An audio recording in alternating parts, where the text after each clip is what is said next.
Y estamos aquí ya en la revista informativa Hola Mundo, como todos los jueves nos acompaña Marcelo Villamarín. Qué gusto tenerlo aquí, Marcelito. Gracias, Amandita. Para mí también es un gusto enorme el estar aquí compartiendo con ustedes y con el público algunos temas que son de mucho interés en los momentos actuales. Así es, nosotros en esta mañana queremos abordar el debate presidencial que tuvo lugar el 1 de octubre. Han surgido una serie de análisis y en esta mañana nosotros también queremos abordar este tema. Se pudo ver, Marcelo, el tema de las visiones antagónicas con las cuales se presentó este debate y la imagen que proyectaron los dos, cómo llegaron al debate. Se podría hacer una lectura semiótica de cómo llegó, cuál es el punto de vista hasta la gran ausente que no estuvo, por ejemplo, Verónica Abad. Ajá. ¿Qué podríamos decir en este escenario del debate electoral? Sabes que esta cuestión me ha llamado la atención porque es además un elemento sumamente importante como para hacer un análisis, como tú dices, semiótico desde el punto de vista de la lingüística, ¿no? Yo no soy lingüista realmente, pero sí me he informado un poco sobre el asunto. Y sabemos perfectamente ya desde hace algún tiempo que no solo las palabras son las que comunican, informan, sino que además también son los gestos, las imágenes, el contexto general, incluso si no existiendo palabras, comunican y emiten mensajes, ¿no? Entonces yo me he quedado viendo un poco después del debate, porque en cámaras no pasaron eso, indudablemente, no viendo muchos foros, las después se pudo ver las imágenes, ¿no? Claro, entonces yo pude observar las imágenes y concuerdo con muchos analistas que hacían esta interpretación de que las dos imágenes contrastan, pero de manera brutal. De manera brutal. Por un lado está la imagen de Daniel Noboa, acompañado de su madre y de su esposa, elegantemente trajeadas, pero además con chaleco antibalas de color blanco. O sea, el color blanco es un símbolo muy, muy importante y sabemos que en todas las culturas, o por lo menos en la cultura occidental, el blanco es signo de pureza, aristocracia, etcétera, etcétera. Entonces, fíjate que ese símbolo es sumamente importante. Aparte de eso, un séquito de personajes que estaban rodeándole a él. Es decir, yo me ponía a pensar ahí la aristocracia en pleno.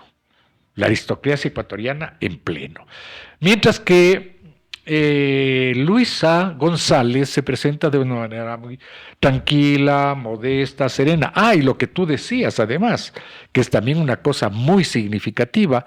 Que Verónica no estuvo. No, pues Daniel Noboa va con su familia, con su madre, con su esposa, etcétera, y con el séquito que te manifiesto, pero no tiene binomio. Parece que le mandaron a alguna isla desierta para que siga haciendo las elucubraciones filosóficas con el Foro Latinoamericano, Liberal Latinoamericano, seguramente digo yo, porque no aparece por ningún lado y no le acompañó definitivamente. Casi nunca están juntos. Nunca están juntos y seguramente Daniel le habrá dicho que le está restando votos en lugar de acrecentar su votación, o tal vez se hizo eco de algún, ¿cómo se llama? Algún mensaje que dieron en las redes sociales y que decían que Verónica Abad es la mejor jefe de campaña de Luisa González. Entonces, seguramente por eso le están prohibiendo bajar, digamos, subir el tono en sus interpretaciones, toda su teoría de liberalismo, que yo le llamo un liberalismo conservador, aristocrático, etcétera, ¿no? Pero bueno, esa es una cuestión importante que hay que tomar en cuenta. No está presente. ¿Cómo llegó Luisa? Con un traje muy, no diría elegante, pero sí muy, ¿cómo diríamos? Pues, bien presentada. Realmente no tenía ningún séquito de acompañantes, no tenía guardaespaldas, no le vi al menos que haya tenido guardaespaldas. Estuvo con el binomio, estuvo, ¿no? con, eso sí, con Andrés Arauz, y siempre se han presentado los dos, lo que significa que hay una comunión de ideas, hay un equipo, hay la perspectiva de trabajar juntos, mancomunadamente, etcétera, etcétera, porque eso es lo que más o menos se ve, y no solamente a través de las palabras que ella ha expresado permanentemente, sino también a través de estos gestos, de esto que decimos, vemos a través del intento de una interpretación de carácter semiótico, aunque yo no soy especialista en el caso, pero es fácil darse cuenta sobre esa cuestión. ¿Qué lectura entonces podríamos ver con esta llegada de los dos candidatos a la presidencia? Son dos modelos, por un lado, eso ya hemos visto desde hace bastante tiempo, desde el punto de vista ideológico, político, incluso filosófico, ¿no? Son dos modelos completamente distintos, pero ahora ya vemos incluso desde el punto de vista de la forma, desde el punto de vista de la presencia física de cada uno de los dos, se ve claramente que son dos modelos o dos sectores que representan igualmente a segmentos sociales claramente identificados, o sea, los ricos, los millonarios por un lado, y por otro lado están los sectores medios, los sectores populares, etcétera. Es decir, es una representación que se puede observar a través de la forma física con que los candidatos se han presentado a este debate en el cual definitivamente creo que Luisa González le dio para el santo y la limosna, como vulgarmente se dice. Creo que eso vamos a hablar ya de manera de cierre. Sería bueno como conversar acerca de estas percepciones en su mayoría en las redes sociales. Marcelo, nosotros quisiéramos, como ya yendo en materia, ¿cuáles serían como los puntos? Se habló mucho, se habló de seguridad, se habló de salud, de educación, hubo algunos roces, se habló de muchos temas, pero ¿qué podríamos resaltar? ¿Qué puntos claves, por ejemplo, en torno a la economía, podríamos nosotros ya ver y analizar acerca de las propuestas de cada uno de los presidenciables? Bueno, a ver, en esta cuestión es una cosa muy importante. Primero, hay que señalar que los dos candidatos están de acuerdo en que hay que hacer algo, en que hay que reactivar la economía, etcétera. El punto fundamental es en el cómo. Daniel Noboa, dicho sea de paso, estuvo tremendamente nervioso, definitivamente no era el mismo con relación a lo que se vio la primera vuelta, en fin. Y entonces no sabía de dónde echar mano para tener un discurso articulado, un discurso coherente, muchos vacíos, en fin. Pero el problema fundamental es ese. Yo creo que en eso hay que rescatar el hecho de que Luisa González fue absolutamente clara, aún a riesgo de que le critiquen, de que le digan que no está bien, etcétera, etcétera, pero ella planteó con absoluta claridad cómo financiar en este periodo las diferentes situaciones que tiene que afrontar el Estado con el fenómeno del niño, la inseguridad, etcétera, etcétera. Dijo clarísimamente que el Ecuador necesita 1.500 millones de dólares y eso tendrá que salir de la Reserva Internacional. No hay vuelta que darle, definitivamente, porque, claro, aparte de eso, indudablemente se recurrirá a los organismos de crédito internacionales. En eso no hay, digamos, una postura dogmática de parte de Luisa González y la Revolución Ciudadana. No es que se está diciendo no a los multilaterales. No, sí, hay que recurrir a ellos, hay que recurrir, no hay problema. Pero el asunto es que se dice claramente cómo se va a financiar. Ese es un tema central que creo que es el eje que articula absolutamente todo el planteamiento de Luisa González, porque si no existen recursos disponibles, puede decir lo que quiera y puede ofrecer el oro y el moro, pero definitivamente no podrá cumplir porque no veremos claramente que no hay de dónde sacarle el dinero. Pero si alguien viene y me dice, voy a hacer esto y tengo el presupuesto previsto y voy a sacar los fondos de tal parte, entonces sí es creíble. Por eso la postura, a mí me parece que esa fue una de las razones por las cuales yo creo que Luisa González, en definitiva, no he escuchado a nadie hasta ahora, ni siquiera a los contrincantes, aquellos que están haciendo el papel de ponerle la cascarita, ni siquiera eso he oído que digan que Luis estuvo mal en el debate. Pero bueno, esos son aspectos fundamentales y creo que esa es la columna vertebral, el término del origen de los fondos para solventar los temas básicamente de la inseguridad, del fenómeno del niño en lo fundamental. Lo otro hay que ir discutiendo y viendo las propuestas que son también absolutamente coherentes. Y Daniel Noboa, tú dices que se quedó en el qué más que la explicación del cómo. Daniel Noboa, realmente yo rescaté una cosa que me parece que es la expresión más clara de su posición de clase y de su pertenencia a los sectores millonarios de este país. Cuando él claramente plantea de las divisas. el desmontaje, dice, el desmontar el ISD, el impuesto... ¿Cómo se llama? A la salida de divisas. El impuesto a la salida de divisas. Ahora bien, él dice que con ese, digamos, con esa medida, lo que va a hacer es, primero, permitir el ingreso de capitales extranjeros, fortalecer la industria internacional, la empresa internacional, etcétera. Y claro, se supone que con eso ya, digamos, va a haber fondos suficientes. Pero la pregunta es... ¿a quién beneficia realmente? ¿Quién saca los capitales también del Ecuador, no? Beneficia ¿Para qué? Justamente a quienes sacan los capitales y los envían a paraísos fiscales. Ellos son los que tienen que pagar el impuesto.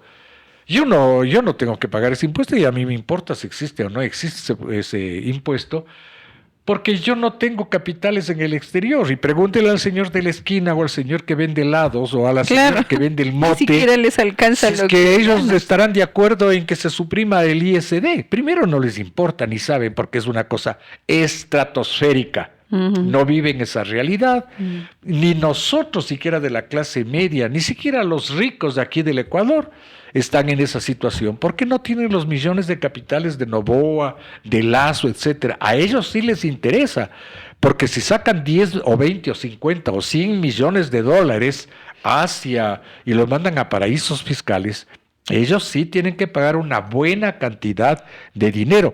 Si mal no recuerdo, creo que es del 5%, a la cuenta de 100 millones de dólares, del 5% ya es una... Eso le provocaría una crisis también al país, porque en vez de que se queden los capitales... Por supuesto, claro, sí, eso indudablemente llevaría una catástrofe, porque el país quedaría completamente desdolarizado, es decir, quedaría sin fondos como para seguir alimentando la economía. Entonces yo creo que ahí ese es un tema central que marca la diferencia y establece la caracterización de cada uno de los dos personajes. Claro, mientras la UNA dice que hay que invertir en varios sectores que han sido últimamente afectados, claro.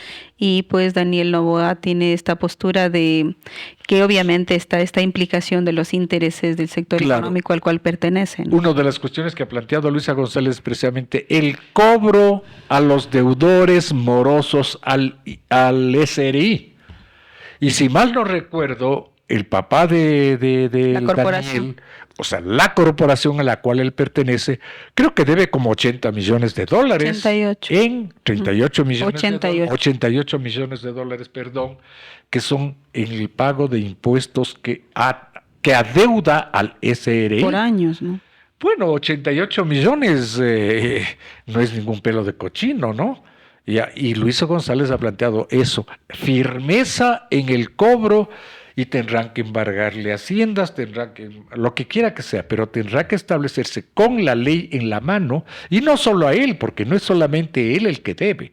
Hay muchos deudores morosos que pertenecen a los grandes sectores de la banca, de las empresas, etcétera, y son sectores en definitiva poderosos, aliados al gran capital también, pero que se creen con el derecho para no pagar los impuestos en este país. Entonces, ese es un aspecto que hay que rescatar definitivamente, porque también expresa a qué sectores representa Luisa González. No es a los sectores millonarios, sino a los sectores populares.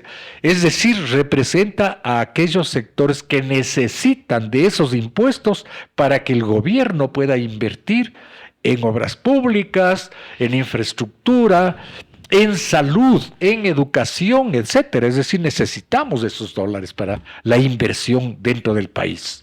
¿Y cuál sería otra propuesta que podamos destacar un poco, que se puedan ver estos dos modelos político-ideológicos de cada uno de los candidatos? Como tú señalas, uno responde como más al sector del estado de bienestar y el otro como el estado que sí, que lo ha dejado claro más la candidata a la vicepresidencia, claro, Verónica Abad.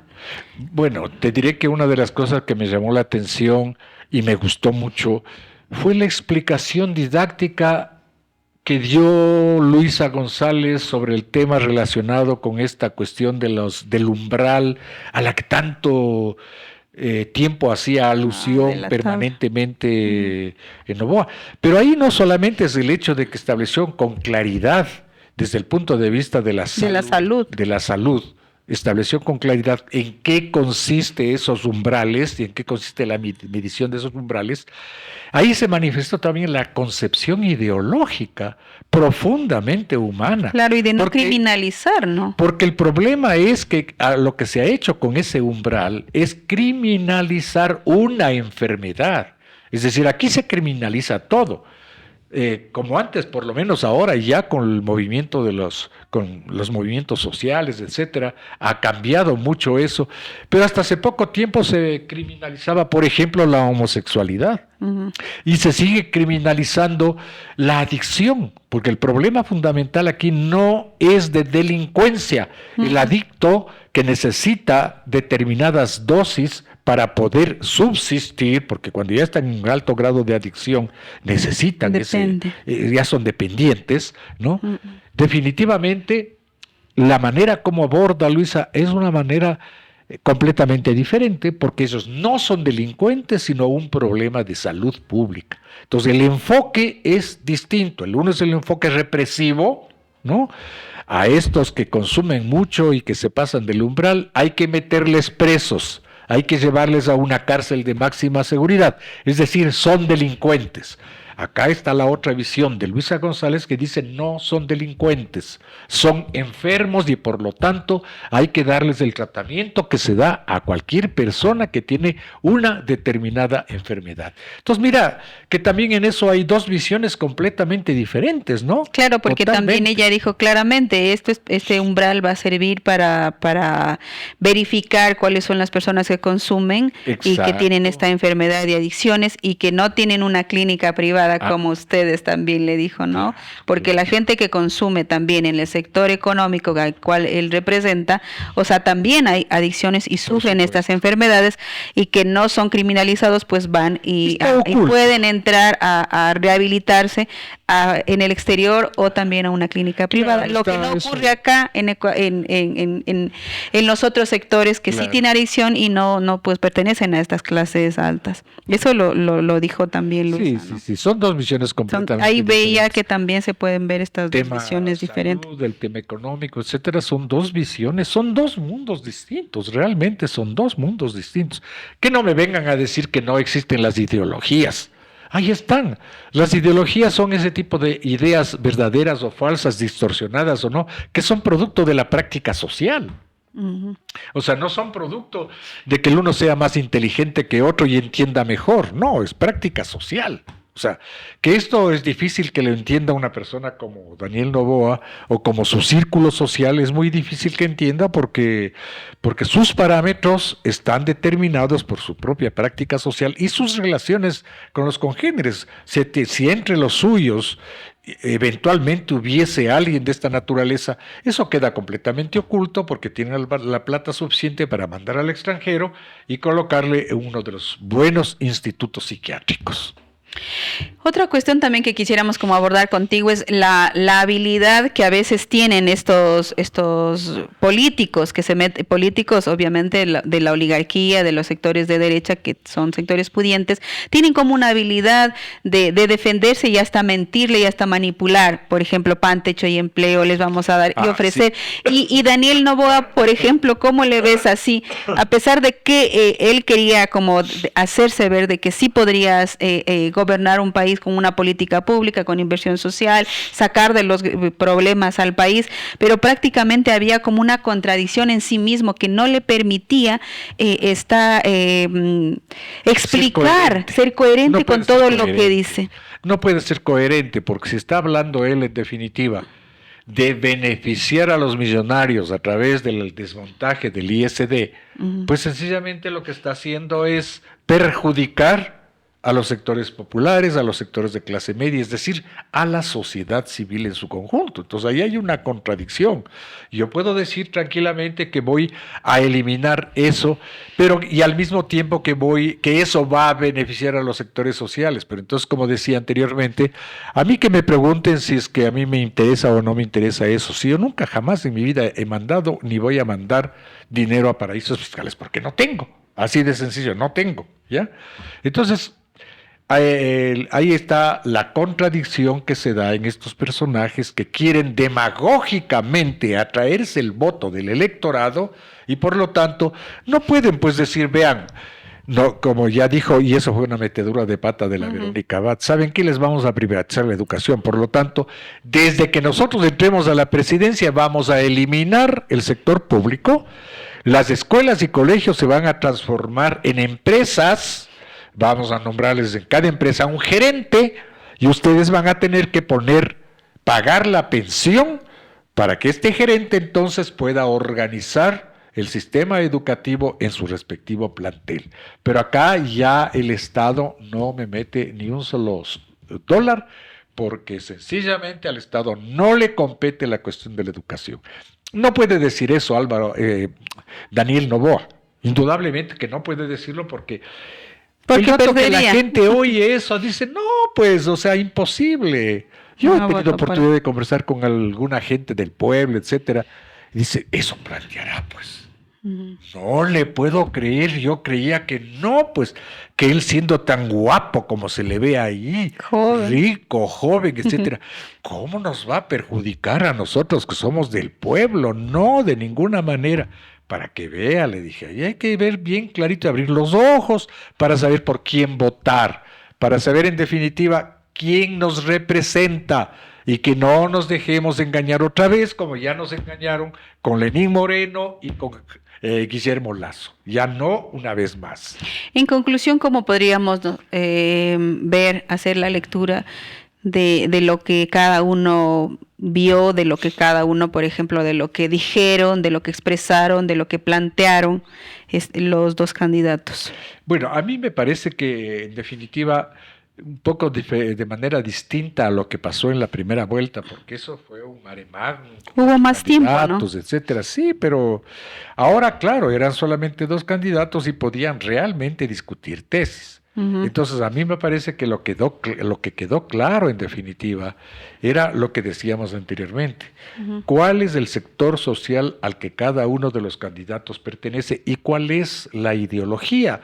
Llamémoslo como simple, de manera puramente lingüística, ese conjunto de ideas buenas o malas, falsas o verdaderas, etcétera, pero que son las que mueven en definitiva la voluntad de las personas y que están articuladas, cuando no dependiendo directamente, a la práctica social de cada uno de los sectores. Entonces, ahí está clarísimamente el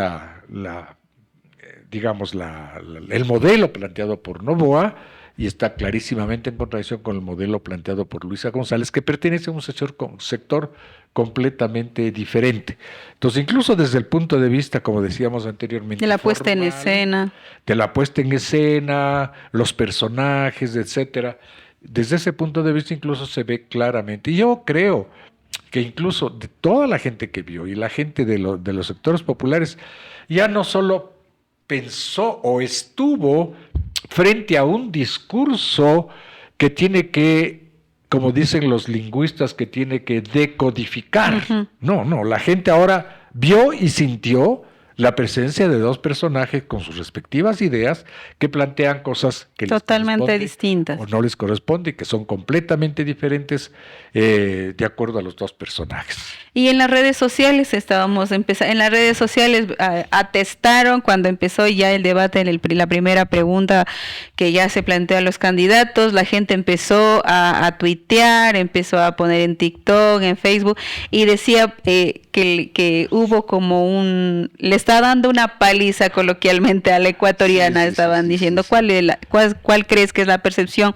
Y toda la población, ¿crees que pasó eso? Sí, absolutamente. A mí me parece que fue como una especie de ring en el cual se enfrentaron estos dos personajes, pero realmente fue una paliza. Realmente una paliza como yo no he visto en ninguna ocasión anterior.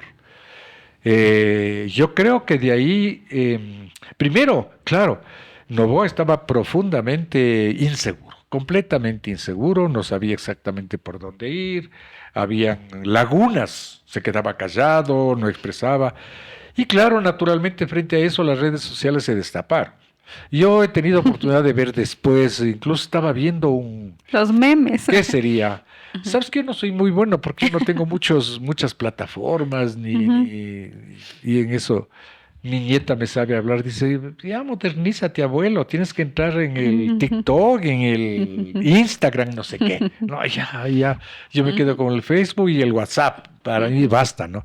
Pero en YouTube, por ejemplo, podía haber un coloquio que se hacía a nivel internacional, con panelistas internacionales al día siguiente del debate. Y realmente habían algunos personajes críticos, pero la mayoría estaba, digamos... De acuerdo. No solo de acuerdo, sino que, coincidían, digamos, felices, como quien dice, por la cuestión, ¿no?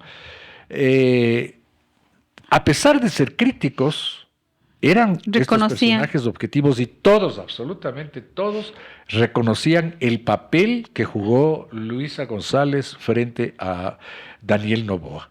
Y todo el mundo, no he visto yo un solo comentarista que diga, bueno, el Daniel Noboa estuvo bastante bien, lo que pasa es que falló en esto. No, o sea, yo creo que hay un consenso generalizado, al menos en las redes sociales, de lo que tú decías, le dio una paliza, definitivamente, y espero que esto realmente sea un elemento que abone alrededor de la candidatura de Luisa González, porque el 15 de octubre definitivamente se nos va la vida. El 15 de octubre para el Ecuador, eso será una fecha histórica. O entramos por fin a caminar hacia adelante, o seguimos estancados, retrocediendo cada vez más y más y más. Muchísimas gracias, Marcelito, pues qué gusto tenerle siempre aquí, como cada jueves, haciendo un análisis de la coyuntura política, con este enfoque que le hemos dado en esta mañana semiótico. Hicimos un análisis de todo. Muchísimas gracias por su aporte y su colaboración siempre en Radio Medio Mundo 91.5. Gracias, Amandita, gracias, estimado público. Seguiremos pues adelante, esperemos que el 15 de octubre tengamos un buen desenlace y yo estaré permanentemente acompañando al público pues en todas las cosas que sean necesarias, y también gracias a esta emisora que me da la oportunidad de dirigirme a mis congéneres.